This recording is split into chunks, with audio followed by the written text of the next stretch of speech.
श्रोता प्रेमियों, मैं राम सागर शास्त्री आप लोगों के समक्ष रखने जा रहा हूं एक प्रसंग, रक्षाबंधन के त्योहार की कथा। देखिए, व्रत और त्योहार में क्या अंतर है। जिसे मनाना अपनी श्रद्धा के ऊपर है उसे व्रत कहते हैं, और जिसे मनाना सभी के लिए जरूरी है उसे त्योहार कहते हैं। जैसे करवा चौथ आ गई, अब जिस स्त्री की श्रद्धा होगी वह करवा चौथ का व्रत रहेगी, जिसे श्रद्धा नहीं होगी वह नहीं रहेगी। परंतु दीपावली यदि आ गई तो इसे सभी लोग मनाएंगे, होली आई तो सभी मनाएंगे, रक्षाबंधन आ गया तो सभी मनाएंगे। हमारे व्रत और त्योहारों को मनाने का कोई न कोई कारण है।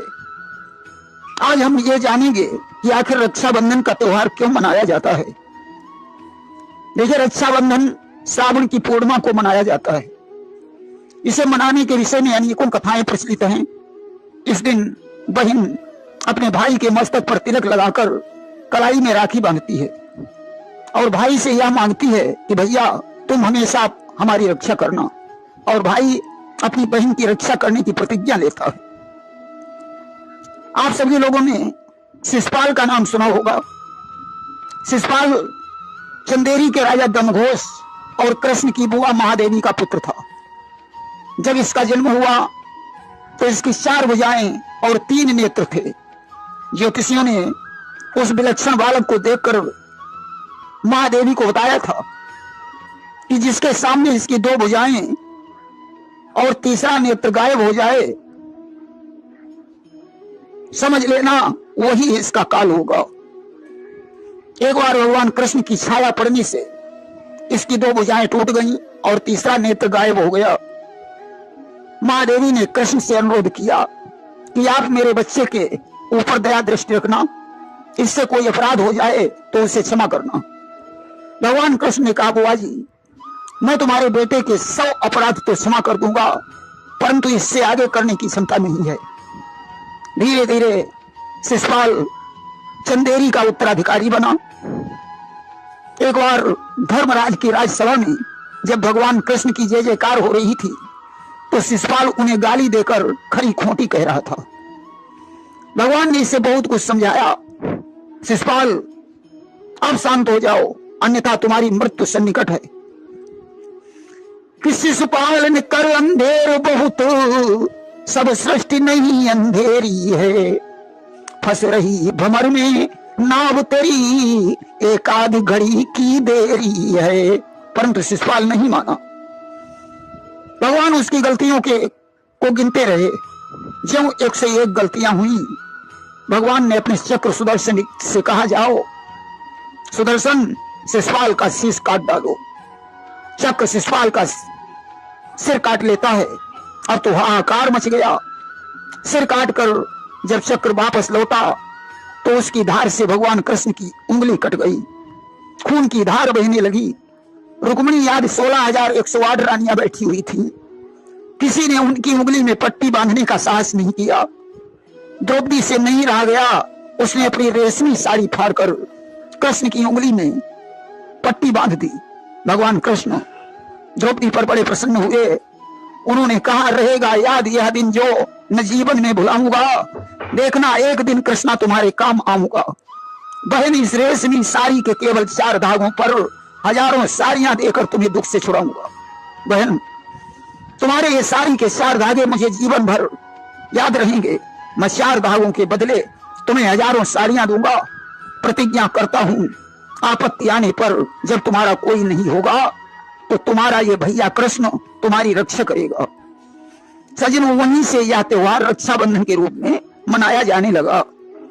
और कृष्ण ने जब 10,000 महारथियों के बीच में द्रौपदी का चीर खींचा जा रहा था तो हजारों साड़ी देकर उसकी लज्जा बचाई थी। दुशासन चीर खींचते खींचते थक गया। उसमें 10,000 हाथियों का बल था। 10 गज की साड़ी नहीं घटी। 10,000 हाथियों का बल रखने वाला दुशासन थक गया। वहीं रक्षाबंधन के उपलक्ष्य में एक कथा और आती है कि जिस समय भगवान विष्णु 52 का रूप धारण करके राजा बलि की परीक्षा लेने गए और प्रसन्न होकर उसे सुतल लोक का राज्य दे दिया, तो राजा बलि ने कहा, प्रभु, मैं 52 द्वारों का महल बनवाऊंगा और आपको 52 दरवाजों की पहरेदारी करनी पड़ेगी। भगवान ने तथास्तु कह दिया। बल ने कहा प्रभु मैं जिस दरवाजे से निकलूंगा उसी दरवाजे पर आप मुझे दर्शन देंगे। भगवान ने स्वीकार कर लिया और तो भगवान ने 52 रूप बनाए और हर दरवाजे पर दर्शन देने लगे। इधर लक्ष्मी जी परेशान हो गई। उन्होंने नारद से पूछा प्रभु कहाँ हैं? नारद ने कहा वे राजा बल के द्वारपाल बन गए। आज सावन शुक्ल पक्ष की पूर्णिमा है। एक रेशमी धागा ले जाकर तुम राजा बल के हाथों में बांध देना और उससे कहना भैया मैं तुमसे कुछ कामना लेकर आई हूं। जब बल तुमसे कहे बहन तुम्हें क्या चाहिए तो तुम भगवान को मांग लेना। आज नारद की सलाह समझ में आ गई। लक्ष्मी जी रेशमी धागा लेकर राजा बल के पास पहुंची, कलाई पर धागा बांधा और कहा भैया ये अपना द्वारपाल मुझे दे दो। बलि ने भगवान को प्रदान कर दिया। वहीं से एक मंत्र की उत्पत्ति हो गई। एन बद्धो बलि राजा दानवेंद्रो महाबला तेनत्वा प्रतिबधना निरक्षे माचल माचल। जब से लक्ष्मी जी ने बल की कलाई पर राखी बांधी तभी से यह रक्षाबंधन का त्योहार मनाया जाने लगा। सज्जनों एक कथा और भी आती है कि एक बार देवराज इंद्र का इंद्रासन दैत्य ने छीन लिया। इंद्र ने देवगुरु बृहस्पति से उपाय पूछा। बृहस्पति जी ने रक्षा विधान किया। श्रावण मास के पूर्णिमा के दिन उन्होंने एक रेशमी धागे को अभिमंत्रित कर सची से कहा इसे देवराज इंद्र के दाहिनी कलाई में बांध दो। उसी के बल पर इंद्र को देवताओं पर विजय प्राप्त हुई। इसीलिए बहनें अपने भाइयों की कलाई पर राखी बांधती हैं कि मेरा भैया हमेशा विजयी रहे। बृहस्पति जी ने सूत्र को आमंत्रित किया था, इसीलिए कुछ लोग ब्राह्मणों से राखी बनवाते हैं। वहीं भक्तमाल में एक कथा और आती है कि जनकपुर में एक विधवा ब्राह्मणी रहती थी। उसके बच्चे का नाम प्रयागदास था। प्रयाग जब बड़ा हुआ तो उसने अपनी माता से पूछा माँ क्या मेरी कोई बहन नहीं है? अगर मेरी बहन नहीं है तो मैं भी जिंदा नहीं रहूंगा। माँ ने कहा बेटा तुम्हारी एक बहन है, उसका नाम सीता है। अयोध्या में राम के साथ उसका विवाह हो गया, बहन ससुराल में है। प्रयाग ने कहा माँ मैं अपनी बहन के घर जा रहा हूं। माँ ने बहुत कुछ समझाया, प्रयाग नहीं माने। माँ ने थोड़े सत्तू बांधकर प्रयाग को विदा कर दिया। भगवान से प्रार्थना की हे प्रभु मेरे पुत्र की रक्षा करना। प्रयाग आज चलते चलते शाम को अयोध्या में पहुंचे। मंदिर के पास एक नीम का पेड़ था, उसके नीचे बैठ गए। भगवान से प्रार्थना करने लगे हे प्रभु मेरी बहन से मुझे मिला दो। आज भगवान विष्णु का सिंहासन हिल उठा। उन्होंने देवी लक्ष्मी से कहा प्रिय तुम सीता बन जाओ, मैं राम बन जाता हूं। हाथी पर बैठकर अतिशीघ्र भक्त के पास चलो। आज हाथी पर सवार होकर दोनों प्रयागदास के पास पहुंचे। लक्ष्मी जी बोली भैया मैं आ गई हूं। प्रयाग बोले क्या आप मेरी बहन सीता हैं? लक्ष्मी जी बोली हाँ भैया मैं ही सीता हूं और ये तुम्हारे बहनों ही हैं। प्रयागदास ने दोनों के चरणों को छूकर माथे में लगाया। सीता ने कहा भैया आज श्रावण शुक्ल पक्ष की पूर्णिमा है, लाओ तुम्हारी कलाई में रक्षा सूत्र बांध दे। एक धागा बांध दिया और कहा भैया तुम अब घर लौट जाओ क्योंकि मेरा कहीं घर नहीं है, जाओ मैं तुम्हें ले चलूं। विवाह के बाद माता कैकेयी ने वनवास दे दिया है, इसलिए हम लोग वनवास भोग रहे हैं। अच्छा भैया एक बात बताओ। प्रयाग ने कहा बोलो बहन। कहा मेरी माता ने मेरे लिए क्या भेजा है? प्रयागदास ने कहा बहन माँ ने थोड़े सत्तू भेजे हैं। आज प्रयागदास ने वो सत्तू लक्ष्मी जी को दे दिए। लक्ष्मी जी ने उसमें से थोड़े सत्तू लेकर भगवान विष्णु को दे दिए और थोड़े से सत्तू चखकर प्रयागदास को वापस कर दिए और कहा भैया जब तुम्हें भूख लगे तो ये सत्तू खा लेना। आशीर्वाद देकर भगवान लक्ष्मी सहित तो अंतर्ध्यान हो गए। प्रयाग घर लौटे। उन्होंने माँ को ये कहानी बताई। अब तो माता सुनकर पागल हो गई। धन्य है प्रभु आपने बहनोई बनकर मेरे पुत्र को दर्शन दिए। अत्यधिक प्रसन्नता में माता का प्राणांत हो गया। जैसे तैसे अंतिम क्रिया करने के बाद प्रयाग ने विचार किया, चलो अपनी बहन सीता के पास चलें। आज उसी नीम के वृक्ष के नीचे प्रयागदास प्रतीक्षा करने लगे। भगवान विष्णु और लक्ष्मी जी राम और सीता बनकर हाथी पर सवार होकर वहां आ गए। चरणों का स्पर्श करके प्रयागदास बोले, जीजा जी अब तो माता जी भी स्वर्ग चली गई, मैं अनाथ हो गया। ऐसी घटना सुनकर सीता जी ने प्रयाग से कहा, भैया कोई बात नहीं, तुम्हारी बहन सीता अभी जिंदा है, तुम्हें मैं अपने साथ ले चलूंगी। प्रयाग ने विष्णु से कहा, जीजा आप कुछ अपने समाचार सुनाइए। भगवान ने कहा, मेरी करुण कथा बहुत लंबी है। पहला दुख तो यह हुआ कि माता कैकेयी ने मुझे 14 वर्षों का वनवास दे दिया। जब वन में पहुंचा तो पिताजी का मरण हो गया। जंगल में तुम्हारी बहन सीता को लंका का राजा रावण साधु बनकर चुरा ले गया। प्रयाग ने कहा, जीजा जी तुमने मेरी बहन सीता को वन वन में भटकाया है, इसलिए तुम्हारे ऊपर मुझे बहुत गुस्सा आ रहा है। ऐसे शब्द सुनकर लक्ष्मी जी मुस्कुराने लगी। प्रयाग ने कहा, खैर कोई बात नहीं, और आगे बताओ। विष्णु जी ने कहा, तुम्हारी बहन सीता को ढूंढते ढूंढते मेरी भेंट सुग्रीव से हो गई। समुद्र तट पर पुल बनवाया, 5 दिन में पुल तैयार हुआ। लंका में युद्ध छिड़ा। रावण के पुत्र मेघनाद ने मेरे छोटे भाई लक्ष्मण पर शक्ति का प्रहार कर दिया। हनुमान जी ने संजीवन बूटी लाकर लक्ष्मण के प्राणों की रक्षा की। रावण को मारकर मैं वापस लौट आया हूं। मेरा राज तिलक हो चुका है, अब तो सब मंगल ही मंगल है। प्रयागदास ने कहा, जीजा जी इतनी बड़ी मुसीबत में तुमने मुझे कोई सूचना नहीं दी। मैं वन में चलकर आपकी और बहन सीता की सेवा करता, लंका के युद्ध में भाग लेता। अब तो भगवान लक्ष्मी जी की तरफ देखकर मुस्कुराने लगे कि भक्त की भावना को देखो। प्रयागराज बोले, चलो अब तुम। हाँ। सीता ने कहा, अब तुम मेरे ही साथ रहोगे। हाथी पर बैठाया और प्रयागदास को लेकर भगवान विष्णु और लक्ष्मी जी वैकुंठ लोक को चले गए। प्रयागदास सशरीर वैकुंठ को चले गए। सीता जी ने जो प्रयागदास की कलाई पर बहन बनकर धागा बांधा था, उसी के आधार पर बहनें अपने भाई की कलाई में धागा बांधती हैं और यह त्योहार मनाया जाता है। इतिहास में एक कथा और आती है कि चित्तौड़ की रानी कर्मवती ने दिल्ली के मुगल सम्राट हुमायूं के पास राखी भेजकर उसे अपना भाई बनाया था। हुमायूं ने राखी की इज्जत और उसके सम्मान की रक्षा के लिए गुजरात के बादशाह के साथ युद्ध किया। देखिए, हुमायूं के पिता का नाम बाबर था।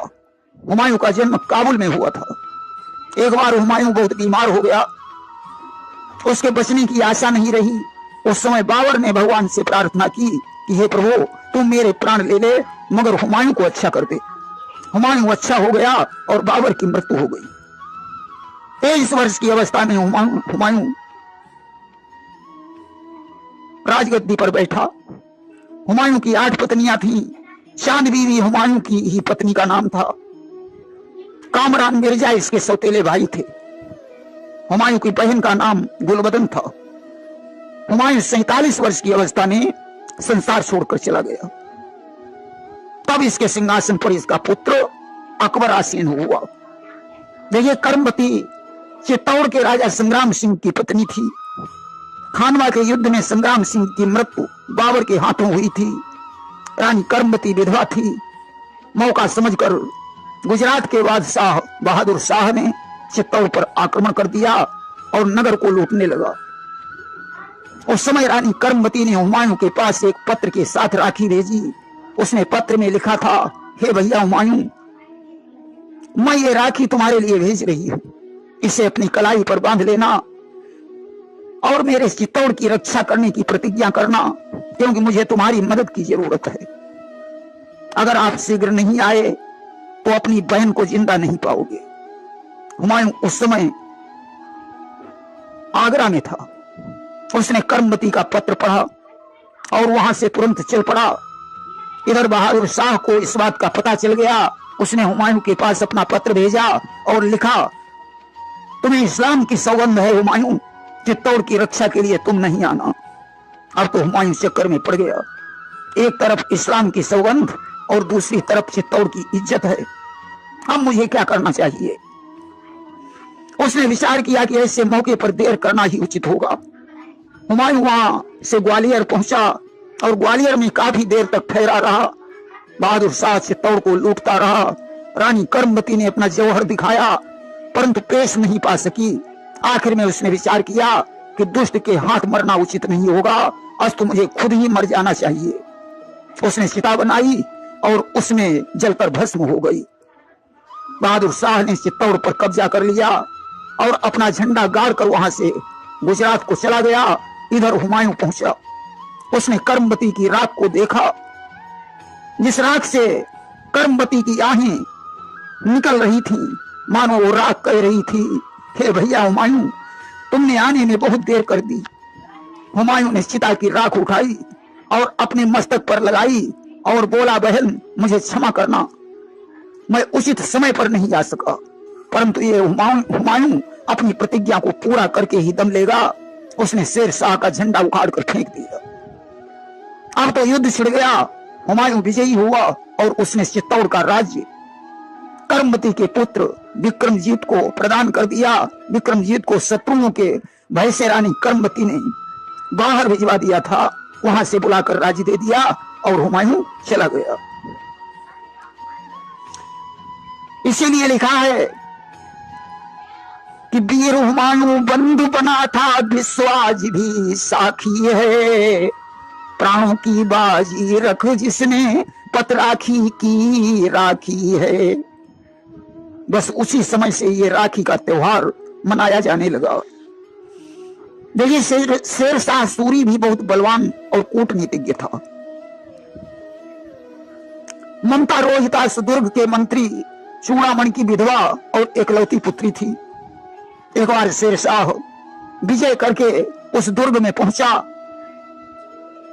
और बहुत सा धन मंत्री चूड़ामणि को दे दिया और वहां से चला गया। चूड़ामणि ने उसमें से कुछ माल अपनी पुत्री ममता के पास भेजा। ममता ने उसे लेने से इनकार कर दिया, बोली ये पाप की कमाई मैं नहीं ले सकती हूं। अगले दिन शेर शाह अपने सैनिकों को डोलियों में बैठाकर दुर्ग में ले आया। चूड़ामणि ने डोलियों का पर्दा हटाने के लिए कहा, शेर शाह ने मना कर दिया। इस बात पर शेर शाह से कहा सुनी हुई। वहां डोलियों में सैनिक थे, उन्होंने चूड़ामणि पर हमला कर दिया। चूड़ामणि मारे गए। उसने दुर्ग पर अपना झंडा गाड़ दिया। ममता जैसे तैसे वहां से धर्मपुर बिहार के खंडहर में झोपड़ी बनाकर रहने लगी। एक रात की बात है, शेर शाह से परास्त होकर हुमायूं घोड़े पर सवार होकर युद्ध के मैदान से भागकर ममता की झोपड़ी में पहुंचा और उसने शरण मांगी। ममता ने उसे छिपा लिया और सुबह वहां से हुमायूं चला गया। एक बार चौसा का युद्ध जीतकर जब हुमायूं वापस लौटा तो उसे उस झोपड़ी की याद आ गई। हुमायूं ने अपने सेनापति मिर्जा से कहा, जिस स्त्री ने मेरी मदद की थी मैं उसे कुछ नहीं दे सका, मैं उसकी झोपड़ी महल में बदल देता। आज पता लगाते लगाते वह उस झोपड़ी में पहुंचा। ममता अब 70 वर्ष की थी, बीमार अवस्था में पड़ी हुई थी, उसे आंखों से कम दिखाई पड़ता था। हुमायूं ने उसे पहचाना और कहा, मैं हुमायूं हूं, मैंने एक रात तुम्हारे यहां विश्राम किया था। ममता ने कहा, मुझे इतना ही याद है, एक मुगल आया था, उसने मुझसे शरण मांगी थी और मैंने उसे झोपड़ी में रोक लिया था। वो हुमायूं था या कौन था मैं कुछ नहीं जानती हूं। हुमायूं ने कहा, नहीं, मैं उसी उपकार का बदला देने के लिए आया हूं। आप चाहो तो मैं आपका महल बनवा दूं। ममता ने कहा, अब तुम चाहो यहां महल बनवाओ या कुछ भी करो, मुझे क्या लेना देना है। इतना कहकर ममता ने प्राण छोड़ दिए। हुमायूं ने उसकी स्मृति में वहां अष्टकोण का मंदिर बनवाया और दीवार पर लिखवा दिया, 7 देशों के राजा हुमायूं ने यहाँ एक दिन विश्राम किया था। परंतु दुख की बात यह है कि उस दीवार पर ममता का कोई चित्र नहीं, ममता का कहीं नाम भी नहीं है। आखिर हुमायूं ने उसका खुलासा क्यों नहीं किया, यह प्रश्न एक पहेली बनकर रह गया। प्रेम से बोलिए वृंदावन बिहारी लाल की जय।